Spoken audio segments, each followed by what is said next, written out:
সমান তালে হাতুড়ি পেটা করে বানানো হচ্ছে ধারালো চাপাতি। এছাড়াও শান দেয়া হচ্ছে চাপাতি, চাকু, ছুরি। কোরবানির জন্য মাংস কাটার যন্ত্রপাতি বিক্রি ও ধার দেওয়ার চাহিদা বেড়েছে বহুগুণ।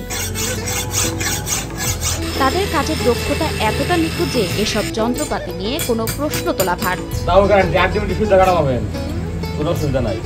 সকাল থেকে রাত অবধি থেমে নেই তাদের শ্রম। কেউ তৈরি করছেন নতুন যন্ত্রপাতি, কেউ বা পুরনো ছুরি ধার দিচ্ছেন।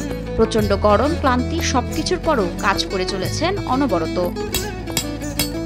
পবিত্র ঈদুল আজহার সামনে রেখে সারা দেশের মতো ধামরাই উপজেলাতেও প্রস্তুতি চলছে জোরে সোরে। সারা বছরে কাম করি, কাজ একটু কম থাকে, ঈদের সিজন আইলে আমাদের কামটা একটু বেশি থাকে। 3 রাত 24 ঘন্টায় পরে কাজ করতে হয়, রাত 1টা 1:30 তোমার কাজ করতে হয়। বর্তমানে কামের বাজার খুব একটা সুবিধা না, ঈদ উপলক্ষে টুকটাক একটু আসতেছে।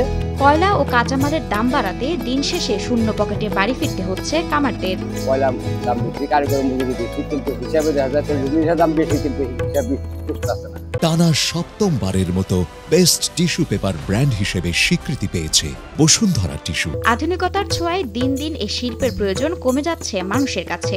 মানুষ এখন রেডিমেডের দিকে বেশি ঝুঁকতেছে, কারিগর এখন পাওয়া যায় না, কয়লার দাম বেশি।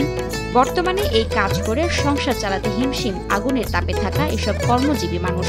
কারণ এই বছর ব্যবসা আমরা করলো লাখ লাখ টাকা চালান খাটিয়ে দিন গেলে 2000-3000 টাকা বেশি করা পারি। বংশ পরম্পরায় চলে আসা একসময়ের ঐতিহ্য এখন হারিয়ে যাচ্ছে। হাতে গোনা কয়েকটি পরিবার এই পেশা ধরে রেখেছেন। কাজ আইবো না আইবো, কাস্টমার আইবো না আইবো, তারও কোনো পরিস্থিতি ঠিক নেই। আমি তো মনে করেন যে আজকে মোটামুটি 40-42 বছর ধরে কাজ করি, কিন্তু এতদিন যেভাবে কাজ করছি সেই হিসাবে এখন কাজ নাই।